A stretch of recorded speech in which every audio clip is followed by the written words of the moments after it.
진짜 솔직히 말하면 너무 부러워요. 왜 한국은 중국하고만 붙으면 강해지는 거예요? 연일 태극전사들의 승전보가 울려 퍼지는 하루하루. 파리올림픽의 졸속 행정과 각종 사건 사고가 이어지고 있지만 한국을 대표하는 국가대표들의 활약은 그 어느 때보다 눈부신데요. 초반 페이스가 너무 좋아 미처 생각하지도 못한 만 16세 한국 역대 하계올림픽 최연소 금메달리스트까지 등장한 지금 대한민국은 현재 메달 중간 순위에서 최상위권을 경쟁 중입니다. 대한체육회에서는 대회 전 파리올림픽 목표가 금메달 6개로 종합순위 15위 이내를 예상했지만 목표치를 수정했다고 하죠. 아무래도 우리나라가 스스로 대한민국의 저력을 낮게 평가한 것 아닐까 하는데요. 여기 태극전사들의 눈부신 활약을 한국에서 지켜보고 있는 중국 유학생이 메일을 보내왔습니다. 왜 한국은 중국만 만나면 이렇게 되는지 파리올림픽을 지켜보면서 복잡한 심경이라는데요. 대체 무슨 사연일까요? 오늘의 사연 시작합니다. 안녕하세요, 여러분. 제 이름은 샤오메이입니다. 이건 제 본명은 아니에요. 제가 메일을 보내면서 중국에서는 하기 힘든 이야기를 할 예정이라 가명을 사용하기로 했습니다. 제가 다시 중국으로 돌아가야 하니 이 점은 좀 양해를 부탁드려요. 저는 한국의 한 대학교에서 유학 중인 중국인 학생인데요. 요즘 한창 뜨거운 화제인 파리올림픽 관련해서 이런저런 생각들을 이야기해보고 싶어 이렇게 메일을 보내요. 이걸 혹시 중국 사람들도 보게 될까요? 중국인들이 보면 어떤 반응일지 모르겠지만 오늘은 한번 솔직하게 이야기를 나누어 보고 싶습니다. 오늘은 제가 최근에 겪은 경험과 그로 인해 느낀 점들을 솔직하게 나누고 싶습니다. 저는 이번 파리올림픽을 학교 친구들과 함께 보고 있어요. 같은 유학생들도 있고 또 한국인 친구들도 있는데요. 아무래도 한국 TV 중계로 많이 보다 보니 한국 경기를 많이 보게 되더라고요. 그런데 보면서 정말 마음이 복잡했습니다. 특히 여자 양궁 단체전은 보면서 한숨이 절로 나왔어요. 왜 중국이 한국과 붙기만 하면 지는 건지 모르겠습니다. 이번엔 정말 이길 수 있을 거라고 믿었는데 말이죠. 사실 올해 초만 해도 중국 양궁팀의 전망은 밝아 보였습니다. 4월과 5월에 열린 1회차 월드컵에서 우리가 한국을 2번이나 이겼으니까요. 게다가 한국의 에이스 안산 선수가 대표팀에서 탈락했다는 소식도 들렸습니다. 이번엔 가능할지도 몰라라고 생각했죠. 하지만 결과는 또 한 번의 패배였습니다. 한국은 10연패를 달성했고 우리는 또다시 은메달에 그쳤습니다. 정말 이해가 되지 않았습니다. 어떻게 한 나라가 이렇게 오랫동안 한 종목을 독점할 수 있는 걸까요? 은메달만 5개째인 중국이라니 한국이 마치 거대한 장벽처럼 느껴졌습니다. 더 놀라운 건 한국 양궁팀의 선수층이었습니다. 직전 올림픽에서 금메달을 딴 선수들이 이번에는 출전조차 하지 못했으니 그만큼 경쟁이 치열하다는 뜻이겠죠. 공정하고 엄격한 한국의 선수 선발 과정이 있으니 어쩔 수 없나 싶긴 한데 중국도 인구가 많은 만큼 인재도 많고 실력이 꽤나 많이 올라왔는데 왜 결정적인 순간 흔들리는 건 항상 중국인지 너무 속상하기도 하고 한국이 부럽기도 하고 그렇네요.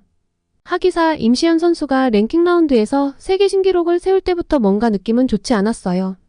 그런데 그런 기록을 세워놓고 들뜨지도 않고 차분해서 경기 준비를 얼마나 열심히 했길래 저렇게 놀라지도 않나 했거든요. 사실 한국 선수들의 실력도 실력이지만 제일 무서운 건 한국 선수들의 정신력이에요. 그 근성과 끈기 해내고자 하는 의지. 이걸 한 단어로 표현할 수 있는 말이 있나 싶긴 한데 아직 제가 적절한 단어는 못 찾았습니다. 중국 매체들도 한국 보도를 할 때 늘 언급하는 게 한국 선수들의 집중력과 침착함이에요. 누구나 흔들리는 순간은 있잖아요. 저는 여기서 한국 친구들하고 지내면서도 느끼는데요. 이 친구들이 한국에서 공부를 잘하는 친구들이라 그런 것도 있겠지 싶긴 한데 뭔가 안 좋은 순간이 오면 중국 친구들은 남 탓을 하거나 환경 탓을 주로 하거든요. 너가 내게 이래서 이런 상황이니까 실패했어 라고 이야기를 하죠. 부끄럽지만 저도 그랬어요. 그런데 한국 친구들은 그냥 내가 부족해서 그래 더 해야지 라고 하면서 자기 탓을 하더라고요. 처음엔 이 친구가 정말 공부를 안 했나 보다, 노력을 안 했나 보다 했습니다. 그런데 보면 정말 시험 공부도 열심히 하고 엄청 노력하거든요. 그런데 결과를 받아들이는 자세가 너무 다른 거예요. 한국 양궁을 보며 이런 것들이 스쳐 지나가 마음이 좀 복잡했어요. 물론 한국 양궁의 성공에 있어 오랜 노하우, 그리고 현대자동차에서 개발한 슈팅 로봇 등 첨단 기술의 지원도 있겠지만 그것만으로는 설명할 수 없는 뭔가가 확실하게 있다는 것이 제 생각입니다. 남자 단체 양궁에서도 김재덕 선수는 벌이 손에 앉은 데다가 조준점 사이로 날아가며 슈팅을 방해하는데도 평정심을 잃지 않고 10점을 쏘는 걸 보며 그 생각은 이제 확신이 되었어요. 한국인들이 가지고 있는 그 독특한 정신이라고 해야 할까요? 마인드라고 해야 할까요? 그걸 중국 사람들이 흡수할 수 있다면 우리 중국 대표팀도 엄청나게 성장할 것 같긴 한데 저도 그렇지만 이게 문화 차이도 있는 건지 단순히 한국에 있다고 다 내 것이 되는 건 아닌 느낌입니다. 양국만 봐도 우리 중국 대표팀도 한국인 감독님인 권용학 감독님이 이끌고 계시잖아요. 하지만 한국과 같은 한국인 감독인데도 다 배우기는 어려웠던 것 같아요. 인도 양궁이 엄청나게 발전하다가 한국 감독님이 빠진 이번 경기부터 우르르 무너져서 존재감이 거의 먼지에 가까운 걸 생각하면 한국인들이 가지고 있는 정신적인 영향력이 꽤 큰 건 확실하다고 보입니다. 그런데 왜 중국은 결정적인 순간에 질까요?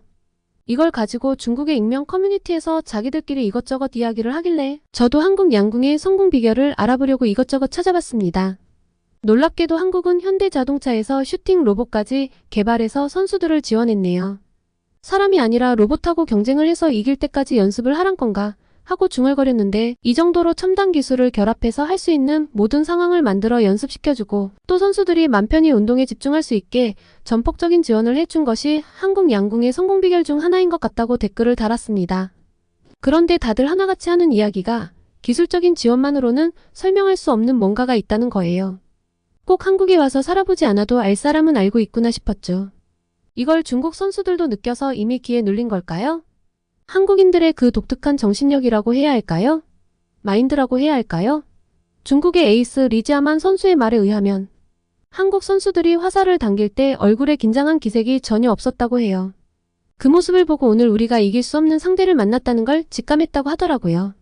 40년 올림픽 결승전 무패 기록이 그냥 쓰여진 게 아니라는 걸 뼈저리게 느꼈다는 말에 저도 깊이 공감했어요.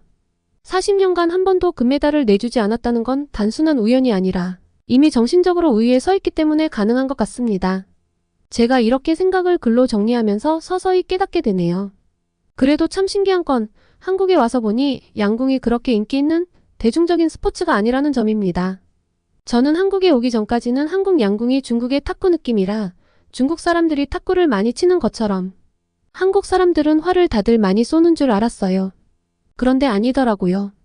제가 보기에 한국 사람들은 축구나 야구를 훨씬 좋아하는 것 같은데 한국 사람들은 왜 이렇게 다양한 종목에서 천재가 뚝뚝 떨어지는 느낌일까요?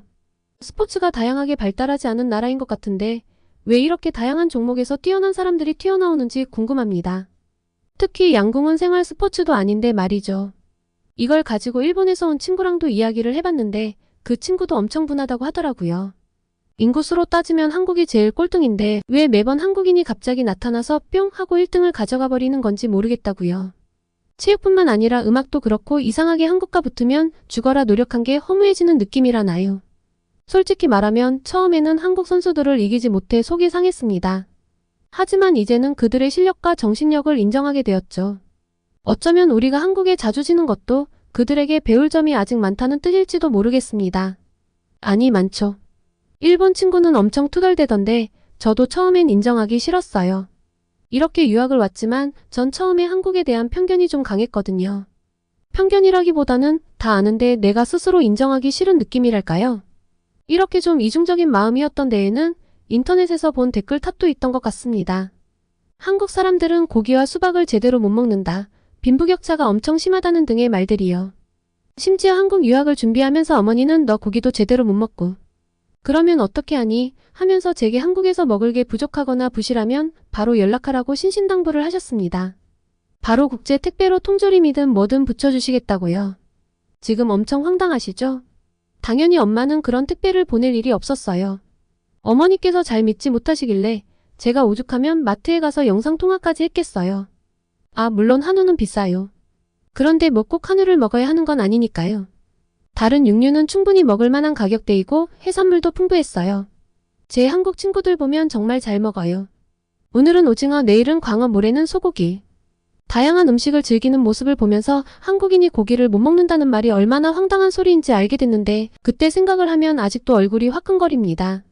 그런데 그보다 놀라운 건 한국의 교육 수준이었어요. 한글이 배우기 쉬워서 그런지 문맹률이 거의 없다고 해요. 조선의 위대한 왕이 만든 한글 덕분에 한국은 세계에서 가장 문맹이 없는 나라가 되었다고 하더라고요.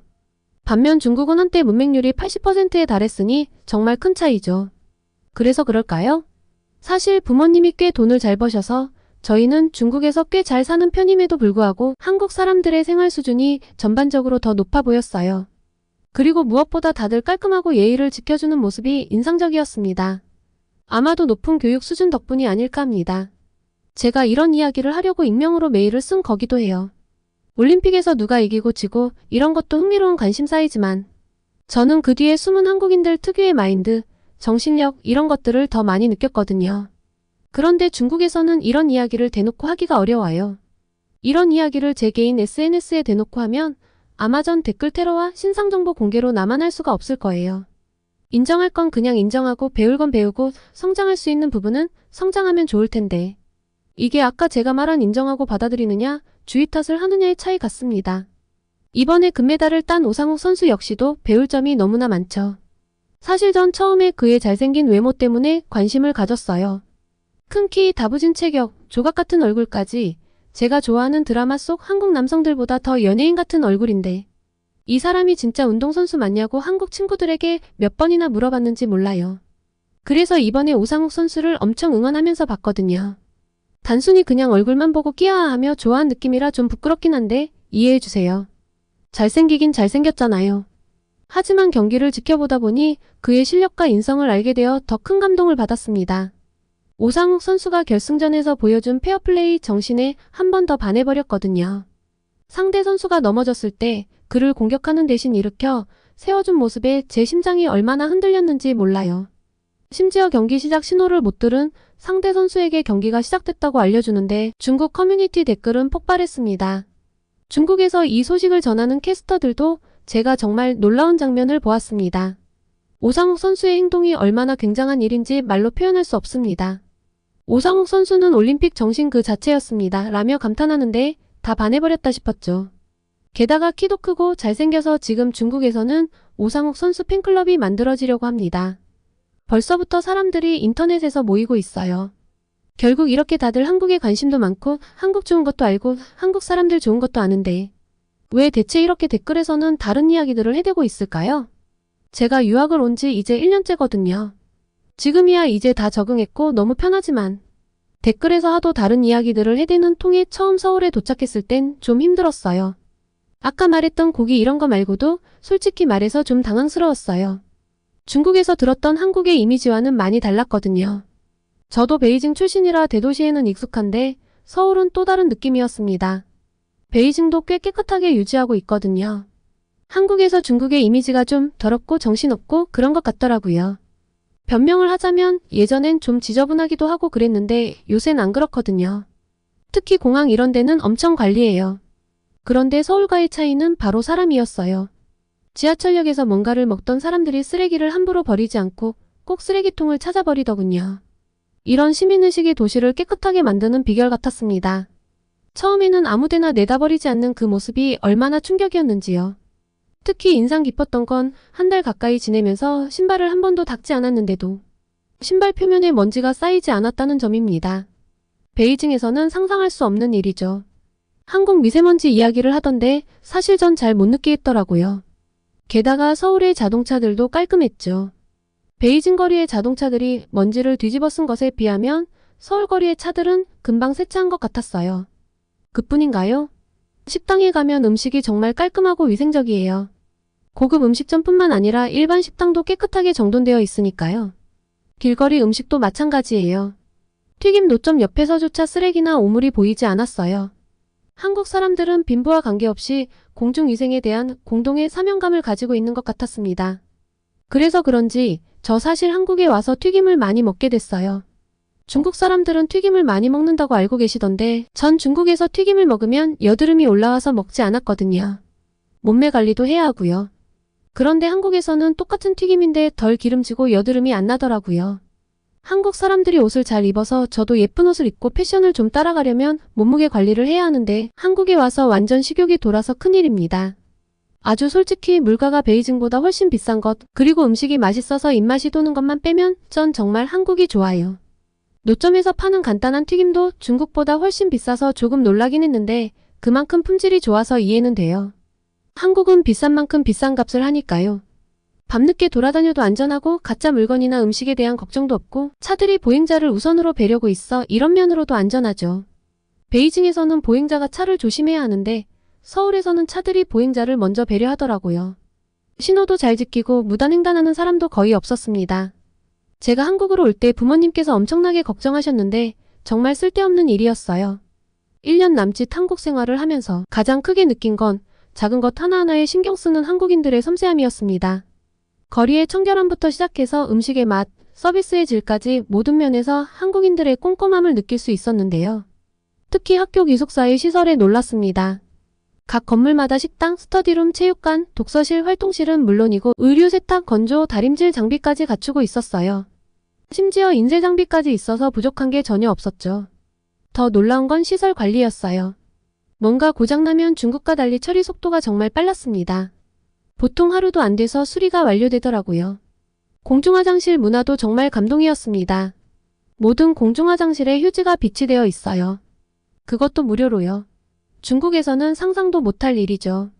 제가 좀 칠칠 맞아서 중국에 제 집에 가면 손수건이 엄청 많거든요. 하도 흘리고 다니니까 어머니께서 늘 챙겨주셨는데 이번에 한국으로 오면서도 손수건을 많이 챙겨주셨어요. 그런데 한국과 관련해서 어머니께서 하신 걱정은 하나같이 별 의미가 없네요. 핸드타월과 휴지가 이렇게 잘 갖춰져 있는데 손수건을 잊어버릴 일이 없잖아요. 게다가 화장실이 중국보다 훨씬 깨끗해서 놀랐는데요. 심지어 화장 거울까지 있어서 남녀노소 할 것 없이 거울 앞에서 화장을 하고 옷을 다듬는 모습을 볼 수 있었죠. 화장실이 깨끗하니까 이렇게 양치도 하고 화장도 고치고 편하게 사용하는구나 싶어서 이건 정말 놀라우면서도 좋았어요. 이런 경험들을 하면서 한국에 대한 제 인식이 많이 바뀌었습니다. 처음에는 좀 질투나는 나라, 알고 보면 문제가 많고 중국에 비해서 뒤처진 부분들이 많은 나라라고 생각했는데 이제는 정말 배울 점이 많은 나라라고 느낍니다. 특히 시민의식과 공공질서, 그리고 어떤 문제를 대하는 태도에 있어서는 중국 사람들도 생각을 좀 바꿨으면 좋겠어요. 이번 올림픽을 보면서 제가 다시 느끼게 된 걸 익명 커뮤니티를 보면 다들 느끼고 있는 것 같긴 한데 중국 사람들 전체가 다 바뀌기는 어렵겠죠? 한 나라의 발전은 단순히 경제적인 성장만으로는 이루어질 수 없다는 걸 참 많이 깨닫는 요즘인데요. 단순히 겉보기로만 발전하는 것이 아니라 시민들의 의식 수준, 사회 시스템, 그리고 세세한 부분까지 신경 쓰는 문화가 함께 발전해야 진정한 선진국이 될 수 있고 또 이런 정신적인 부분이 발전이 되어야 사회 전반뿐만 아니라 스포츠, 예술 등의 문화에도 좋은 영향을 끼쳐서 다 같이 발전할 수 있다고 보여요. 물론 한국이라고 모든 게 완벽한 건 아니겠지만 적어도 제가 경험한 한국은 정말 살기 좋은 나라 같아요. 앞으로 남은 유학생활 동안 한국의 좋은 점들을 더 많이 배우고 싶습니다. 그리고 언젠가 중국으로 돌아가면 이곳에서 배운 것들을 우리 사회에도 적용해볼 수 있었으면 좋겠네요. 개인적으로 제 인생관이 많이 바뀌게 된 나라라 처음에는 그저 유학생활을 잠깐 하다 돌아갈 생각이었는데 이제는 한국에 더 오래 머물고 싶은 마음이 들어서 최대한 오래 머물러 보고 싶긴 하지만요. 실은 졸업 후에도 한국에서 취업을 하고 싶은 마음이 커져서 이것저것 알아보는데요. 현실적인 어려움도 있어요. 비자 문제도 있고 또 요즘 한중 관계가 예전만큼 좋지 않아서 중국인에 대한 인식이 안 좋아진 것 같아 걱정됩니다. 졸업하는 시점에 저처럼 한국어와 중국어를 다 하는 사람들에 대한 수요가 얼마나 있을 것인가 하는 고민도 있고요. 실제로 한국에 유학을 왔던 중국인 친구들, 선배들 중에서 한국 회사 취업에 성공한 경우가 많지 않아요. 또 능력이 출중해도 언어나 문화적 차이 때문에 어려움을 겪는 경우가 많다고 합니다. 이런 얘기를 들을 때마다 제 꿈이 너무 비현실적인 건 아닌가 하는 생각이 들기도 해요. 그래도 포기하고 싶지는 않습니다. 한국에서 배운 것들, 경험한 것들이 제 인생의 큰 자산이 될 거라고 믿기 때문이에요. 만약 한국에서의 취업이 어렵다면 중국으로 돌아가서 한국 관련 일을 하는 것도 좋은 대안이 될 수 있을 것 같고요. 한국 문화와 언어를 잘 아는 사람에 대한 수요가 중국에서도 여전히 많으니까요. 한국인 특유의 어떤 일을 하든 최선을 다하는 모습, 그리고 끊임없이 자기 개발을 하는 자세를 보면서 저도 많은 자극을 받았습니다. 이런 문화 속에서 일하고 성장하고 싶다는 생각은 굴뚝 같지만 여의치 않다면 중국에 돌아가서라도 한국과의 연을 계속 이어가 보고 싶네요. 올림픽을 이야기하다가 이렇게 한국에 대한 이야기까지 다 이야기해봤는데요. 사실 부모님께도 이렇게 솔직하게 이야기를 못 해봤어요. 부모님께서 열성 공산당원이셔서요. 다 털어놓으니까 속이 시원하기도 하고 기분이 묘하기도 하네요. 마치 짝사랑하는 사람에게 고백한 느낌이랄까요? 앞으로의 길이 쉽지는 않겠지만 이 모든 경험이 제 인생의 큰 자산이 될 거라고 믿습니다. 한국에서 보낸 시간, 만난 사람들, 배운 것들. 이 모든 것이 제 미래를 만들어가는 소중한 밑거름이 될 거예요. 어떤 선택을 하든 후회 없는 삶을 살아보려고 합니다. 앞으로 또 올림픽에서 중국과 한국이 맞붙는 일은 없이 중국과 한국 모두 올림픽에서 좋은 성과를 냈으면 좋겠네요.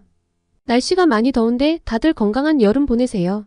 오늘은 한국에서 파리올림픽을 지켜보며 한국과 한국인에 대한 생각을 솔직하게 이야기하고 싶었던 중국인 유학생의 사연을 소개해드렸습니다. 오늘의 사연이 마음에 드셨다면 구독과 좋아요를 눌러주세요. 여러분의 구독과 좋아요는 계속해서 좋은 사연을 소개할 수 있는 힘이 됩니다. 이상 감동저장소였습니다.